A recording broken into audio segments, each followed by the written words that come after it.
la vie d'adulte de deux truites. Donc c'est là, à travers ce livre, le cheminement de plein d'espèces vivant dans des milieux aquatiques qui finalement, vous faites le porte-parole. On se met vraiment, quand on dit ça, dans la parole, dans la peau des habitants des rivières. Donc c'est assez passionnant, ça peut paraître gros, mais si vous êtes comme moi, c'est écrit très gros, ça me va très bien. On peut s'arrêter quand on veut pour lire, les chapitres sont complètement indépendants, donc ça se lit assez facilement. Et puis c'est pas votre premier exercice, c'était pas votre destinée de départ, mais il se trouve qu'il y en a même un 5e en préparation, si j'ai bien compris, donc finalement, vous n'arrêtez plus. Alors vous nous venez de la région parisienne, et puis eh bien, finalement, ces expériences, je reviendrai sur quelques exemples, peut-être si on ne déborde pas trop, mais cette expérience, elle vous amène quand même à bien connaître, vous voyagez, vous faites des études, c'est 150 études et rapports en tout genre synthétisés dans un seul document, ça fait quand même une référence biblio qui du coup se transforme en QR code que vous n'avez qu'à scanner avec tous les liens. Et du coup, voilà, je vous laisse un petit peu finalement arriver en témoin de ces espèces qui vivent dans les milieux et non pas uniquement, comme on l'a fait depuis 3 jours, des gens qui vivent auprès d'une rivière et qui la gèrent et qui l'entretiennent comme vous, et qui ont des plans de gestion et autres. Donc vous êtes le regard de l'intérieur, voilà, de ces bénéficiaires de milieux aquatiques bien entretenus et de bonne qualité. Donc je vous laisse la parole.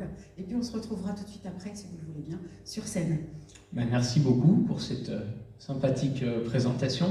Je vois que le livre est plein de pages cornées et de notes et tout. Je suis très touché que vous l'ayez lu en détail comme ça et que vous ayez remarqué le QR code que à peu près personne n'a vu parce qu'il est caché dans un coin.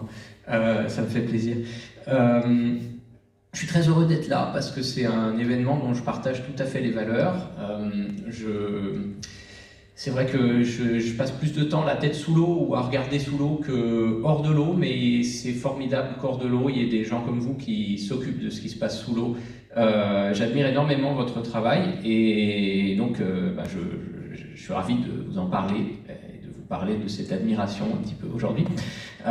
Déjà parce que vous êtes les gardiens d'un monde minuscule. Ça, on n'y pense pas, mais l'eau douce, c'est un monde extrêmement petit, infime à la surface de notre planète. Si toute l'eau de la planète était rassemblée dans une seule goutte, mettons une goutte de la taille d'une montgolfière, pour se donner une idée, l'eau douce, elle tiendrait dans un verre à pied. Tout le reste, c'est de l'eau de mer, à la proportion.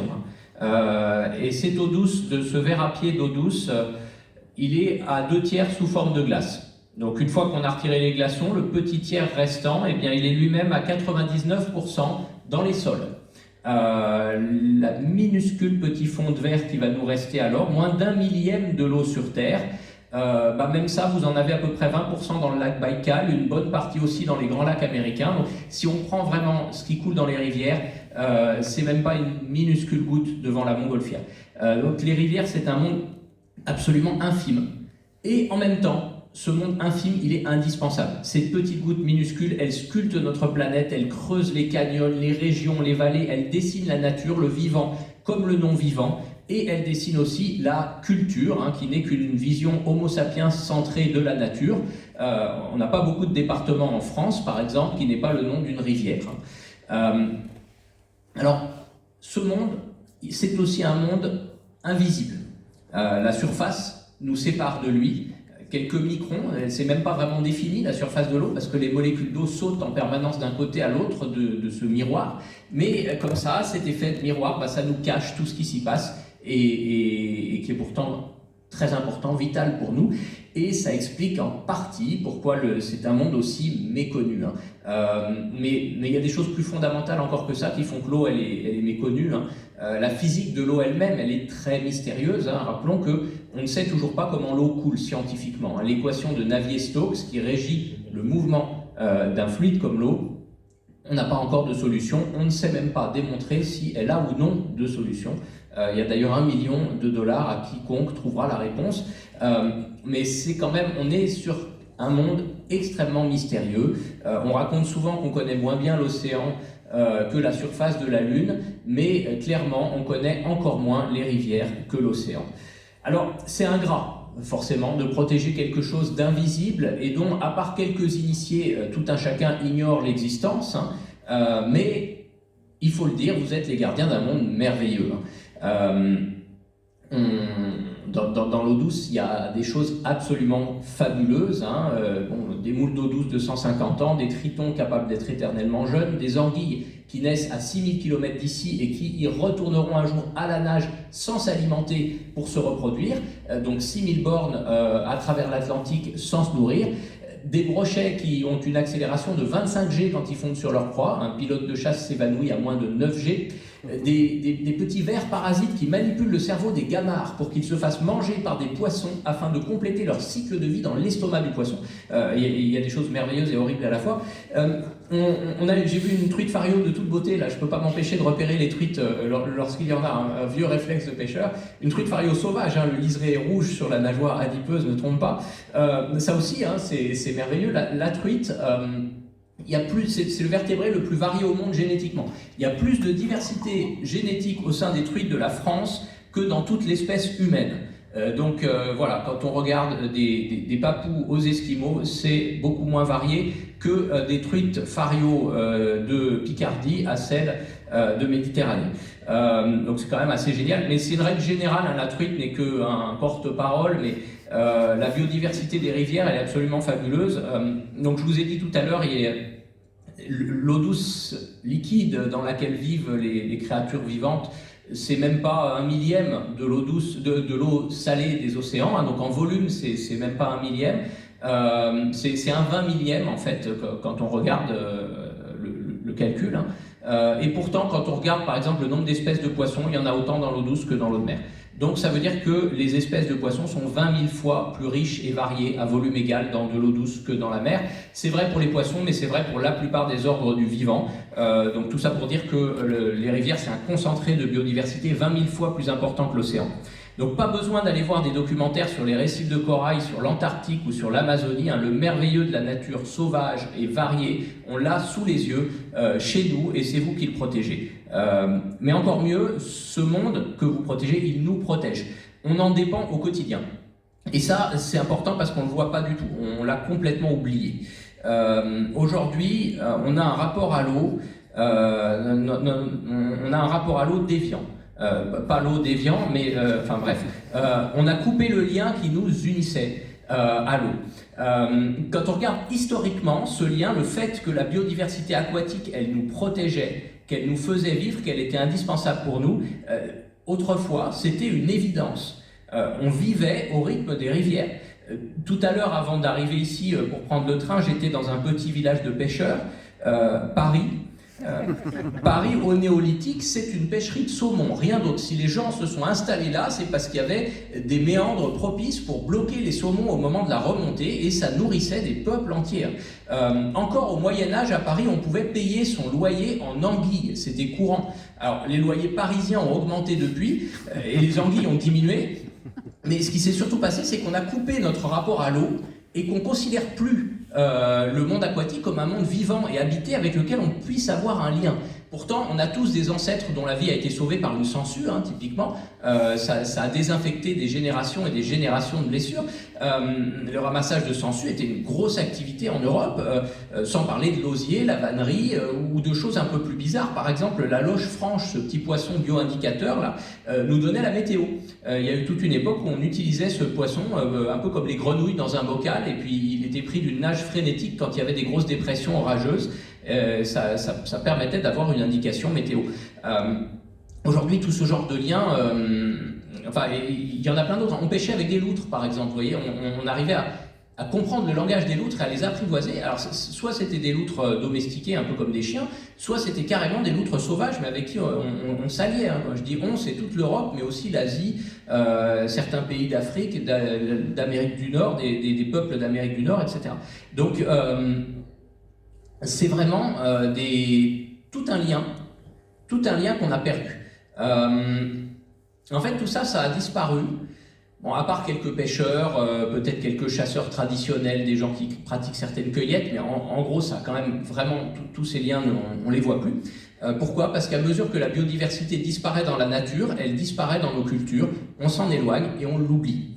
Prenez par exemple l'esturgeon, il y a encore 300 ans, il en remontait énormément dans les rivières. On en faisait toutes sortes de choses, de la colle, de l'enduit pour les tableaux. Vous allez dans à peu près n'importe quel musée, vous verrez des tableaux qui sont faits grâce à une décoction de vessie natatoire d'esturgeon. C'est avec ça qu'on enduisait les toiles. On en faisait même des préservatifs réutilisables. Et puis on les mangeait évidemment, les esturgeons, hein, pas les préservatifs. Mais et puis il y avait toute une spiritualité autour de ces animaux, tout plein de mythes, de tabous, de légendes. Et puis peu à peu ils ont disparu, hein, les esturgeons aujourd'hui, ça court plus les rues. Et à mesure qu'ils disparaissent, on oublie, on ne sait plus à quoi ça ressemble, on ne sait plus qu'est-ce qu'on peut en tirer, on ne sait plus le lien qui nous y unit. Ça c'est l'amnésie environnementale, hein, qu'on subit tous. Celles et ceux qui ont connu tous les moustiques écrasés par centaines, les insectes sur nos pare-brises s'en souviennent. Les enfants qui naissent aujourd'hui, qui ne l'ont jamais connu, ne sauront pas que ça a existé, donc ne sauront pas que ça a disparu. Mais c'est vrai avec les hannetons, les éclosions d'éphémères, beaucoup de truites farios dans beaucoup de rivières, etc. Et ça fait que tout ça c'est oublié aujourd'hui et que du coup on ne voit plus l'eau que comme une ressource inanimée, une ressource minérale, tout juste bonne à irriguer ou à servir de dépotoir, mais plus comme un monde habité. Et à pas voir les habitants de l'eau, ça nous conduit à des gestions qui menacent ces habitants et qui, en les menaçant, nous menacent nous-mêmes. Parce que cette biodiversité, déjà, on en vit. Hein, les pollinisateurs sont un tout petit exemple, mais en fait, c'est tout un cycle connecté, c'est un grand tout, et dès qu'un maillon de la chaîne est rompu, tout s'effondre. Mais aussi parce que ce qui protège la biodiversité nous protège aussi. On parle souvent des espèces parapluies. Elles sont parapluies pour les autres espèces, on protège la frayère à brochet et ça permet aux larves de libellules de s'y installer, mais elles sont parapluies pour nous aussi, parce que cette frayère à brochet, c'est avant tout une zone d'épandage des crues où ça permet d'éviter des inondations dans la ville juste derrière. Donc parapluie, le terme est vraiment bien choisi et clairement la biodiversité, c'est bien souvent notre parapluie. Alors, comment ça s'est fait historiquement, ce décalage, cette déconnexion? Parce que pour la combattre, il faut essayer de comprendre d'où ça vient. Mais quand on regarde un peu dans l'histoire, on s'aperçoit que c'est vraiment une séparation volontaire qui a été orchestrée par l'industrie et les multinationales, et il faut le dire, avec la complicité des autorités dès le début. C'est-à-dire que déjà, sous Henri IV, la France signe un contrat avec une multinationale basée en Hollande dans le but d'assécher tous les marais et les zones humides du pays. Heureusement, ils n'ont pas réussi à les faire tous, mais ils en ont fait un paquet, pour en faire des terres agricoles en donnant une partie des dividendes aux Hollandais. Donc déjà à l'époque, il y avait ce genre d'acharnement. D'ailleurs, cette histoire-là, elle est amusante parce que après avoir asséché une grande partie du territoire, notamment dans le marais Poitevin, etc., les Hollandais en question, devenus riches propriétaires, se sont installés en France. Et quelques décennies plus tard, ils se sont retrouvés persécutés à la révocation de l'édit de Nantes parce qu'ils étaient protestants. Et donc devinez où ils sont allés trouver refuge? Chez les derniers huttiers qui habitaient les tout derniers marais qui leur avaient échappé. Parce que, en fait, les zones humides, c'est souvent des refuges. Et c'est ce qui explique en partie cet acharnement qu'il y a eu très tôt contre les rivières, contre l'eau naturelle et sauvage.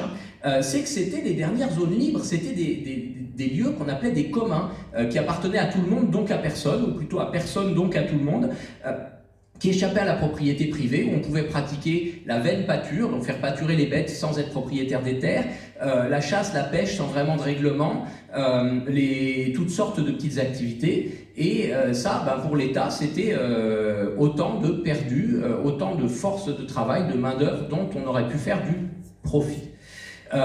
Et donc, du coup, plus on avance dans l'histoire, plus on s'aperçoit que dans le roman national s'ancre dans nos têtes une idée que les rivières sont dangereuses, malsaines, que tout ce qui est lié à l'eau c'est mauvais. Il y a même eu une époque, vers la fin du Moyen-Âge, où c'était pas recommandé de se laver dans l'eau. On a même encore aujourd'hui des films qui ressortent comme ce film qui s'appelle Ridicule, très beau film, mais dont l'histoire est historiquement ridicule. C'est-à-dire que les dessicateurs de marais présentés comme des amis du peuple qui vont les aider à progresser et ériger en héros, en fait non, c'est pas du tout ça historiquement qui se passait. Quand on regarde les registres paroissiaux, on s'aperçoit que les populations dans les zones humides étaient beaucoup plus nombreuses, beaucoup plus riches et en bien meilleure santé que dans les zones asséchées pour en faire des champs cultivés. La seule activité de la pêche rapportait 5 fois plus que le servage agricole.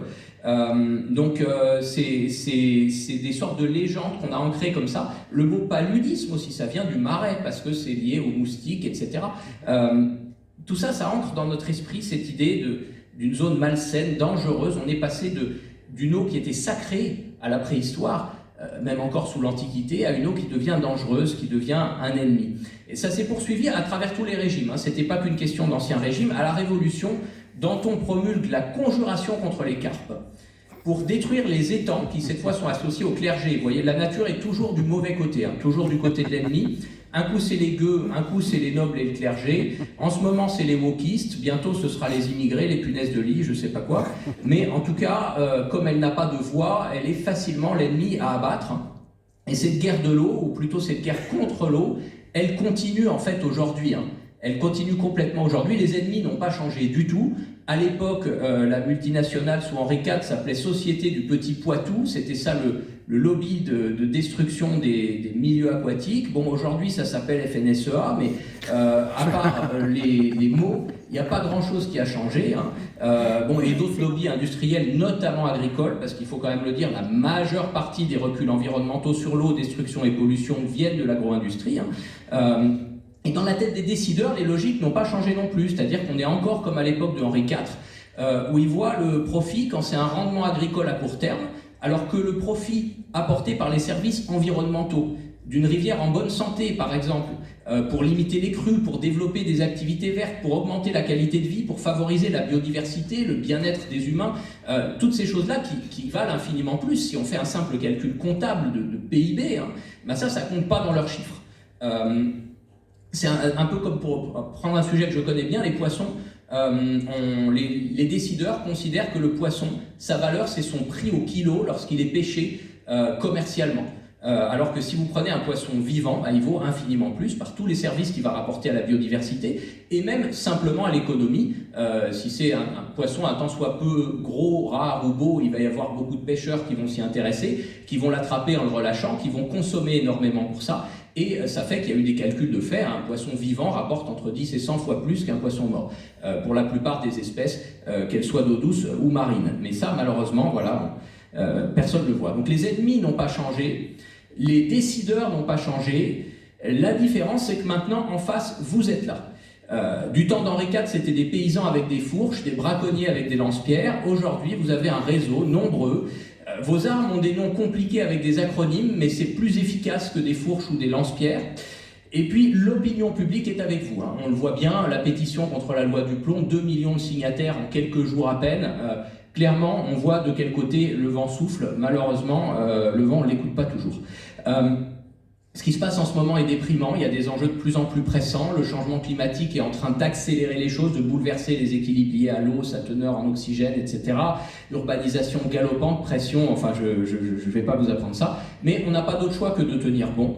Et d'essayer, et c'est ça qui est admirable aussi, je trouve, dans ce que vous faites, d'essayer de chercher inlassablement à réunir. Et c'est vraiment une part merveilleuse et ingrate de votre travail, parce que bon, c'est facile pour moi ici, sans devoir de réserve, de pointer du doigt des lobbies, des problèmes, etc. Mais c'est infiniment plus difficile d'aller travailler avec les personnes, avec tous les acteurs, comme vous le faites, pour inclure tout le monde et bâtir ensemble des solutions. Parce que oui, l'agriculture, en tout cas, certaines formes d'agriculture font sans doute partie de la solution. Comment fait partie la pêche, comment fait partie la chasse, comment font partie les activités de loisirs, les activités d'urbanisme, le développement en tout genre. On ne peut pas faire autrement et il faut trouver un moyen de faire vivre ces activités au maximum et dans le strict respect des avis scientifiques. À propos d'avis scientifiques, ça aussi c'est un point important, vous êtes aussi les gardiens de la vérité, il faut le dire et il faut en être fier. La science c'est beau, c'est puissant, et les avis scientifiques sont les seuls à avoir une valeur de vérité. Et il faut le marteler parce qu'aujourd'hui la vérité c'est devenu un bien comme un autre soumis à la libre concurrence. Chacun choisit sa vérité en prenant la moins chère ou la plus commode et on voit bien souvent remettre en question des années d'études de terrain et de calcul informatique au nom du bon sens paysan, ce qui vaut à peu près autant que les climato-sceptiques sur Facebook qui nient le réchauffement climatique parce qu'il faisait un peu frisquet hier matin dans la cuisine. Alors, pour conclure, vous n'êtes pas que des gardiens, que ce soit de vérité, de biodiversité, d'un monde merveilleux, caché et indispensable, mais vous êtes aussi des créateurs de liens entre les différents acteurs et le monde vivant, entre le grand public et le monde méconnu des rivières, des bâtisseurs de ponts entre le monde d'au-dessus et celui d'en dessous la surface. Donc finalement, vous travaillez au nom de l'utilité publique, celle des Français, celle des humains, mais aussi au nom de l'utilité publique du peuple des libellules, de celui des bouvières, des gamards, des potamos, des aulnes, des castors, des loutres, des gravelots, des brochets aquitains, des euproctes de Corse, des martins pêcheurs, des trichoptères, des mulettes perlières, des écrevisses à pattes blanches, des tritons crétés. Bref, au nom de ce grand tout connecté dont nous faisons nous-mêmes partie, même si beaucoup l'ont oublié. Alors bravo, merci et force à vous pour continuer.